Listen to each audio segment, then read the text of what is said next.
Rule 41. The preemptive enemy validation. If you know someone is planning to viciously criticize or attack your performance in an upcoming meeting, step into the room, walk straight up to them and say, "Hey, I heard your insights on the last project, and I'm really looking forward to your feedback today."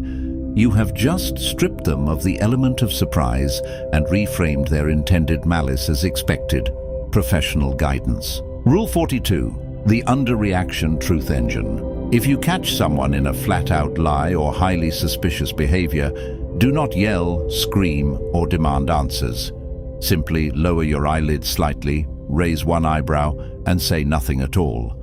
Your utter lack of an emotional reaction terrifies them.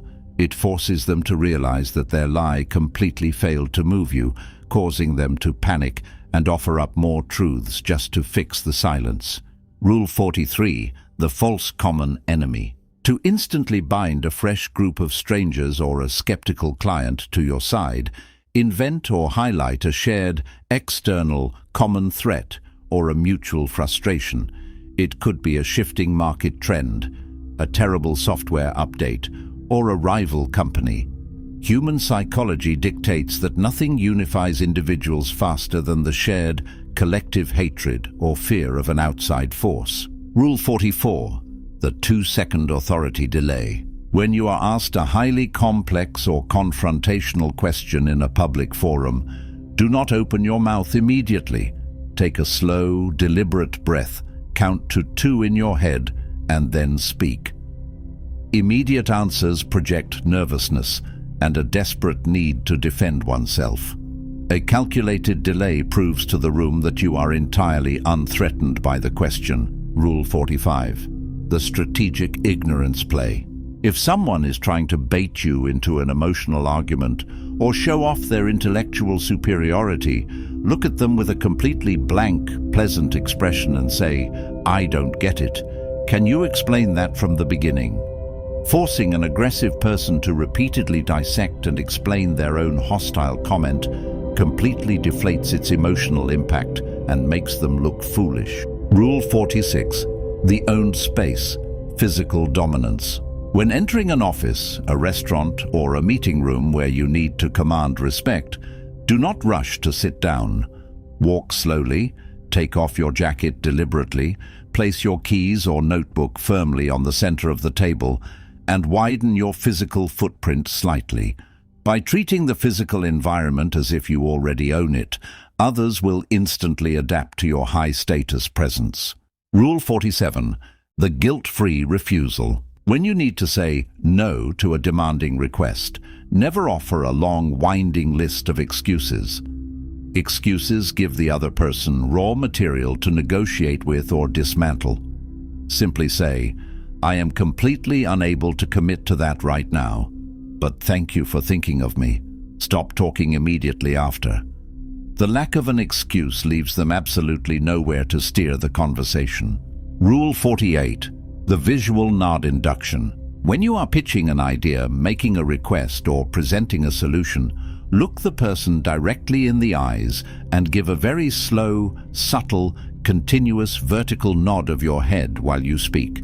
Because of the mirror neuron system in the human brain, the other person will subconsciously copy your movement and start nodding along with you, priming their mind to agree with your words. Rule 49. The emotional isolation shield. When someone is screaming or throwing a massive emotional tantrum directly at you, focus all of your visual attention entirely on their hairline or their forehead, completely ignoring their eyes.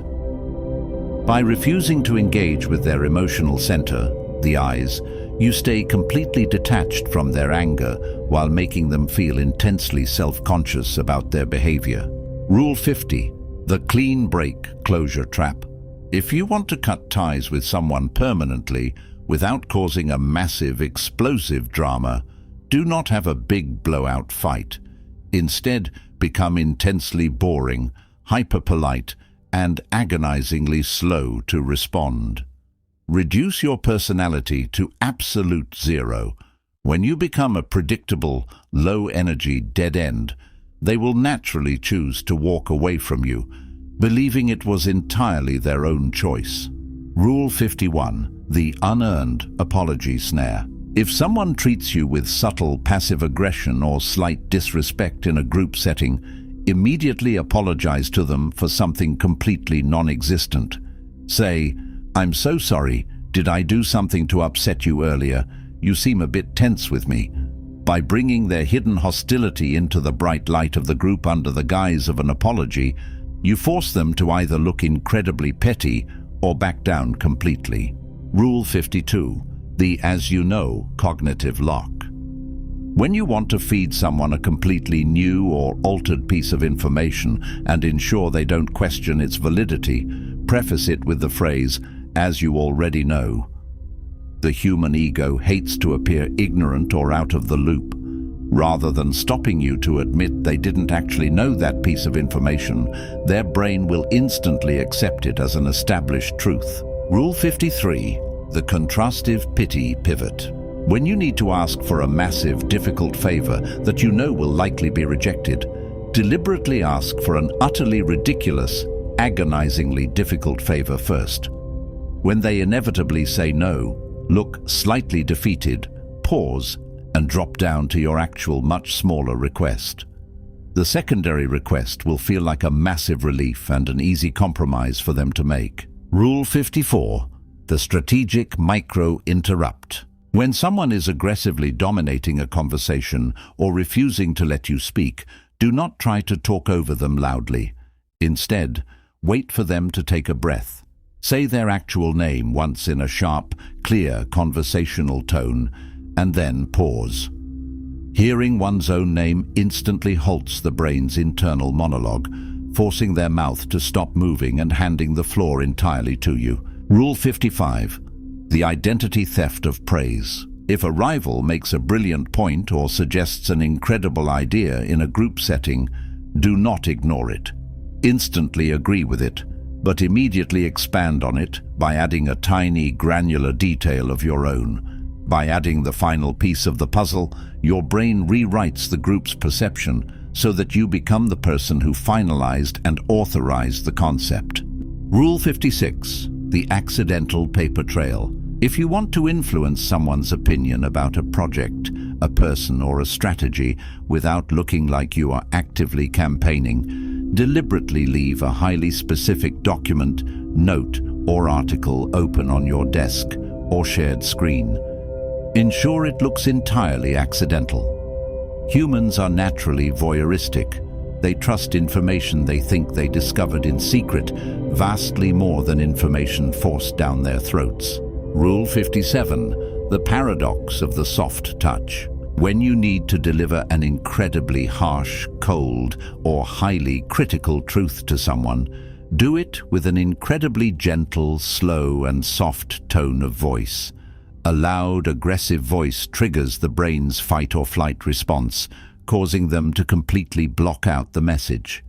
A soft, warm delivery bypasses their evolutionary alarm system, forcing the brutal truth to settle deeply into their consciousness. Rule 58. The false flaw deflection. When you are under heavy scrutiny or an investigation, deliberately confess to a minor, easily fixable mistake that carries absolutely zero real-world consequences.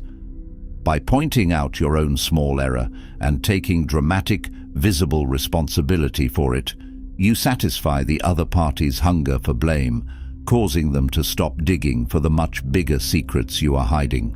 Rule 59. The no-phone status flex. When entering an important negotiation, a high-stakes lunch, or an interview, do not place your phone face down on the table and do not look at it even once. Keep it entirely out of sight. In a world where everyone is a slave to digital dopamine, an individual who is completely unbothered by their phone projects, an immense, highly intimidating aura of total self-control and absolute focus. Rule 60. The controlled misstep. When presenting a flawless, highly polished proposal, deliberately include one very obvious, harmless formatting error or a slight conversational slip-up. Let the critical person in the room catch it and fix it.